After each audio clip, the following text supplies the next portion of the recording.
जी अस्सलाम वालेकुम। कैसे हैं आप? उम्मीद करता हूँ खैरियत से होंगे। आज की वीडियो में सबसे पहले हम बात करेंगे खबीब, जो कि यूएफसी अनडिफीटेड फाइटर हैं। आपने एक वीडियो देखी होगी, सोशल मीडिया के ऊपर चल रही है, जिनसे उनको एक फ्लाइट पे से रिमूव कर दिया जाता है, किक ऑफ कर दिया जाता है। अब उसकी क्या रीज़न थी, वो ऐसा क्यों हुआ और किसके कहने पर ऐसा किया, ये डिटेल्स आज की वीडियो में आप जानेंगे। दूसरे नंबर पर आपके बड़े प्यारे, आपके बड़े अपने जो व्लॉगर भाईजान हैं, इन्फ्लुएंसर्स हैं, डकी साहब, रजब भाई और एक वो नानी वाला, ये तीनों ने मिलकर एक कोर्स लॉन्च किया है। उसकी हकीकत क्या है और ये क्या करने जा रहे हैं और ये उसमें सिखाना क्या चाह रहे हैं आपको, उनको एक्सपोज करने के लिए एक डिटेल है वो आपको बतानी है। और तीसरे नंबर पे आज की वीडियो में बात होगी कि कहा जा रहा है लॉस एंजलिस के अंदर जो आग लगी है, हमारे पाकिस्तानी माशाल्लाह मीमर्स या भाई साहब हैं, और वो कहते हैं, एक सोशल मीडिया के ऊपर और वीडियो बड़ी वायरल हो रही है, पिक्चर जिसके अंदर कहा जा रहा है कि लॉस एंजलिस के अंदर ना जॉन सीना का सिर्फ घर जो है वो बच गया है जलने से, और बाकी सारे घर जल गए हैं। और उनका घर इसलिए नहीं जला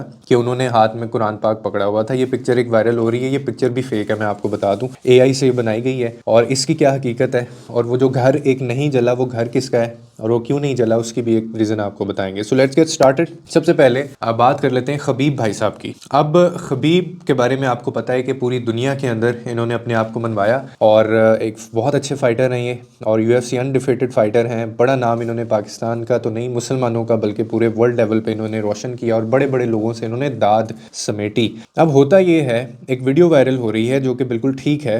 ये किसी फ़्लाइट के अंदर, लॉस वेगस के अंदर किसी फ़्लाइट में ये सवार होते हैं, और वो फ़्लाइट के अंदर इनकी और एयर होस्टेस जो है ना, उनकी एक बहस वायरल हुई है, जिसके अंदर वो कह रही है, जो एयर होस्टेस है वो इनको कह रही है कि आप यहाँ से उठ जाएं और आप इस फ़्लाइट के अंदर नहीं जा सकते हैं। और ये किसी, यानी फीमेल के ऊपर कहने की वजह से, किसी फीमेल ने उनको कहीं कह दिया कि मैं इनके साथ अनकंफर्टेबल हूँ या मैं इनके साथ सही से कंफर्टेबल फील नहीं कर रही हूँ। जिसके बाद वो पूरा स्टाफ आ गया, उन्होंने आके उनसे बात की। 2 से 3 मिनट का इनका मुकालमा है, जिसके अंदर खबीब ये बात भी कर रहे हैं कि ये दिस इज़ अनफेयर, मतलब ये अनफेयर है। मुझे इंग्लिश समझ आती है, मुझे आप लोग जो बात कर रहे हैं मुझे वो भी समझ आती है, लेकिन आप लोग क्यों ये मेरे साथ ऐसा कर रहे हैं। और बड़ा कामली उन्होंने उस सिचुएशन को हैंडल किया।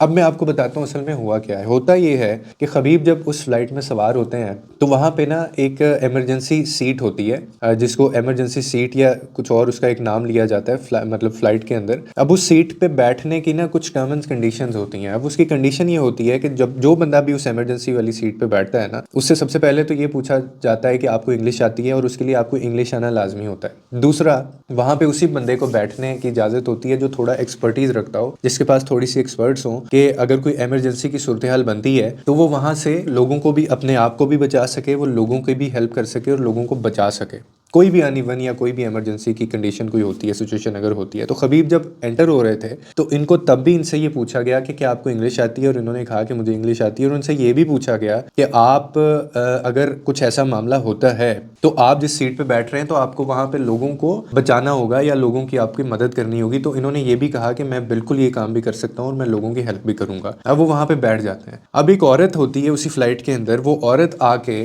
स्टाफ को ये कहती है कि मैं इस बंदे की वजह से अनकंफर्टेबल हूँ और मैं इसके साथ नहीं बैठ सकती। तो ये पूरे मुकालमे के अंदर वो एयर होस्टेस उनसे बहस करना शुरू हो जाती हैं। अब वो खबीब ये पूछ रहे होते हैं कि मुझे इंग्लिश भी आती है, मैंने सारी आप लोगों को बात भी बताई है, तो आप मेरे साथ ये अनफेयर है जो आप कर रहे हैं किसी के कहने के ऊपर। वो एयर होस्टेस आगे से उससे ये बहस करती है कि सर आप, या आपके पास दो ऑप्शंस हैं, या तो आप सीट जो है वो रिमूव कर अपनी दूसरी आप सीट पे चले जाएंगे, या फिर आपको हम फ्लाइट से आपको उतरना पड़ेगा। अब उसके ऊपर खबीब जो हैं वो दूसरा वाला ऑप्शन लेना पसंद करते हैं, क्योंकि शायद उनको अपनी इंसल्ट लगी और उन्होंने कहा कि मैं इस फ्लाइट से उतर जाऊंगा। और वो उठते हैं बोल के उनको कि ये बहुत अनफेयर आप लोगों ने किया है, और रिमेन काम, बिल्कुल काम रहते हैं, कोई बदतमीज़ी नहीं करते हैं, कोई किसी किस्म का उनकी तरफ से रिएक्शन नहीं आता। वो बड़े कामली सुन रहे होते हैं, जिसके ऊपर सोशल मीडिया के ऊपर बहुत उनको अप्रिशिएट किया जा रहा है। और मैं भी ये समझता हूँ कि एक यार इतने लेवल का बंदा हो, मतलब वो इतनी मुस्लिम उम्मा और इतने लोगों को रिप्रेजेंट कर रहा हो कि क्रिस्टियानो रोनाल्डो तक यानी उसका फ़ैन हो उस बंदे का।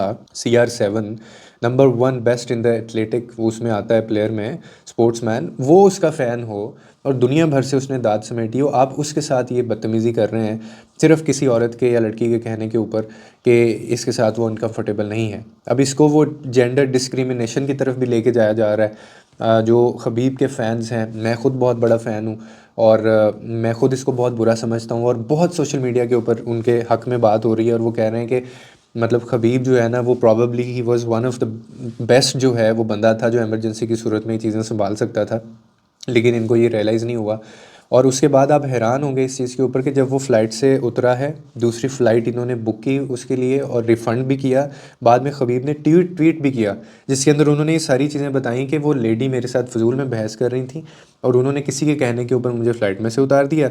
और ये मुझे नहीं समझ आया कि ये अनफेयर जो मेरे साथ एक मामला हुआ इन्होंने किया है, ये क्यों किया। अब इसकी दो रीज़न्स हैं जो मुझे समझ आती हैं। एक रीज़न तो ये है कि आपको पता है इस्लामोफोबिया दुनिया भर में कुछ मुसलमानों की वजह से, कुछ मतलब ऐसे अनासर की वजह से पूरे मुसलमान दुनिया के बदनाम हैं। उनको इंतशार पसंद समझा जाता है, उनको समझा जाता है कि ये अच्छे प्रैक्टिस मुस्लिम्स नहीं हैं, जिसकी वजह से हमें वो सारी चीज़ें पे करना पड़ती हैं क्योंकि वो सारा का सारा हमारे ऊपर भी फिर आता है ना। तो एक तो ये कहा जा रहा है कि क्योंकि ये मुस्लिम था और दूसरा रशियन मुस्लिम था और तीसरे नंबर पे कि ये इस्लाम को बड़ा प्रमोट करता है, इस्लाम की बात करता है। तो ऐसे ही किसी बंदी ने कह दिया कि मुझे इससे मैं कंफर्टेबल नहीं हूँ बैठने में, तो उन्होंने उसके साथ सारी बात। और बाद में ये भी खबरें हैं कि स्टाफ ने और जो एयरलाइन ने इनसे सॉरी भी किया है क्योंकि इनके हक में फिर बहुत सारी चीज़ें, बहुत बड़ी बड़ी इंसल्ट है इनके लिए। तो मैं भी इसको बिल्कुल कंडेम करता हूँ कि ये नहीं होना चाहिए और ये बिल्कुल डिस्क्रिमिनेशन है कि आप एक औरत के कहने पे, आपने एक खातून के कहने पे आपने ये सारी चीज़ें कर दी। तो मुझे तो खुद बहुत बुरा लगा।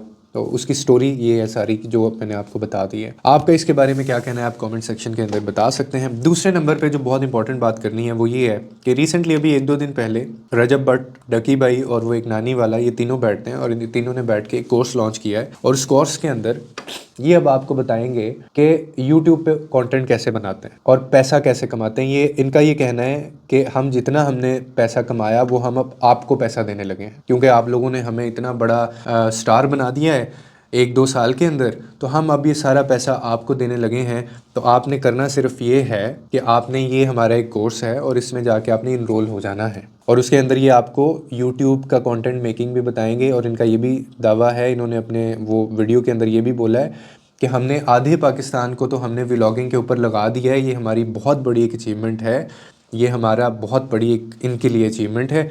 तो इसीलिए हम बाकियों को भी हमने इस काम पे लगाना है कि आप भी अपनी औरतें, माएँ, बहनें, हम आपको लिटरली इस कोर्स के अंदर बताएंगे कि अपनी अम्मी, बहन और घर वालों को या घर को, बेडरूम को, अपने आप को आपने कैसे दिखाना है। इस कोर्स के अंदर ही आपको बताएंगे। इस कोर्स में और बहुत सारी चीज़ें क्रिप्टो करेंसी के बारे में है, मार्केटिंग शार्केटिंग, पता नहीं क्या क्या चीज़ें इन्होंने डाली हुई हैं। और अब उसकी 5,000 रुपये इन्होंने एक फ़ीस भी रखी हुई है। अब मैं आपको एक अंदर की बात बताऊं कि ये ड्रामेबाजी है सारी। ये एक बहुत बड़े यूट्यूबर थे, उनका मुझे नाम याद नहीं आ रहा, उन्होंने 2 साल पहले इन बंदों के बारे में कह दिया था। उन्होंने कहा था कि पहले ये यूट्यूब से पैसा कमाएंगे लोगों के थ्रू और फिर ये अपना एक कोर्स लॉन्च करेंगे जिसके ऊपर ये आपको बेचेंगे और उससे फिर आपसे पैसा कमाएंगे।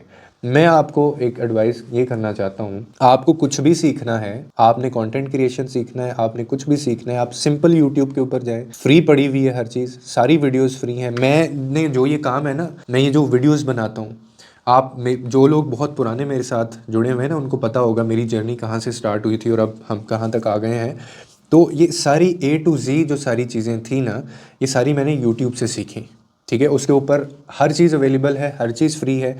तो इनको पैसे देने की कोई ज़रूरत नहीं है। अगर मुझे एक दो बंदे भी सुनते हैं ना, तो एक दो को भी अगर मैं बचा लूँगा तो फ़ायदा ही है, क्योंकि इनका मकसद सिर्फ पैसा बनाना है।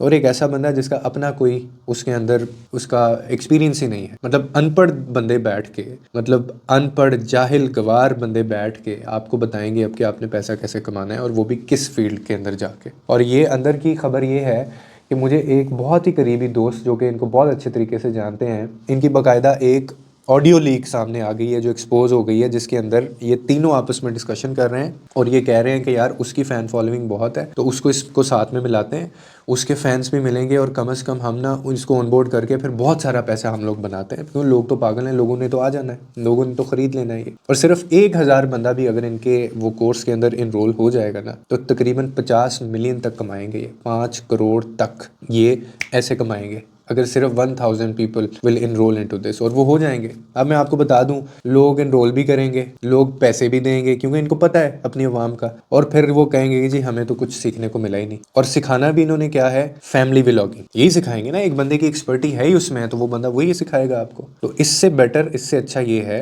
कि आप खुदा के लिए यूट्यूब पे जाएं, आपकी जो भी नीश है, आपकी जो भी फील्ड है, आप उसके ऊपर जाएं और आप टाइप करें वहाँ पे, उससे रिलेटेड कोर्सेज बेतहाशा आपको कोर्सेज मिल जाएंगे और आप उधर से फ्री बैठ के सीखें। ये इन्होंने खैर इनका अभी प्रोपेगेंडा इन्होंने शुरू किया है जो कि एक्सपोज हो गया है, और इनका मकसद सिर्फ एक ही है, पैसा कमाना, इससे भी अपने आप को अपग्रेड करना, और आप लोगों को बेवकूफ़ बनाया जाएगा, बल्कि बेवकूफ़ बनाया जा रहा है। ठीक है, और इनकी बाकायदा मैं कह रहा हूँ ऑडियो लीक्स भी सामने आ गई हैं जिसके अंदर ये बाकायदा ये डिस्कशंस कर रहे हैं कि यार इससे हमने इतना पैसा बनाना है, और उसको पकड़ो, उसको साथ मिलाओ, उसकी फ़ैन फॉलोइंग बहुत है, तो उस जितना यूज़र उसका व्यूवर है ना वो हमारे पास आएगा और हम इससे पैसा बनाएंगे। तो अफसोस कि जब आपको सिखाने वाले या आपको आगे लेके जाने वाले ये लोग बन जाए ना, आप अपने आइडियल्स जब इन लोगों को बना लें, तो फिर उस कौम को तबाह बर्बाद होने से कोई नहीं रोक सकता। लेकिन बहुत सारे लोग इनकी तरफ जाएंगे, बहुत सारे लोग इनके कोर्सेज में इनरोल होंगे। कोई एजुकेशनल कोर्स नहीं है, सिंपल उसके अंदर वो सारी चीज़ें होंगी और वो अपनी एक्सपीरियंस बताया हुआ है और लोग वो खरीदेंगे और फिर अपने पैसे ज़ाया करेंगे, लेकिन ये लोग पैसा बनाएंगे। तो ये एक्सपोज स्टोरी थी इनकी कि इनका करने का ये प्रोग्राम है।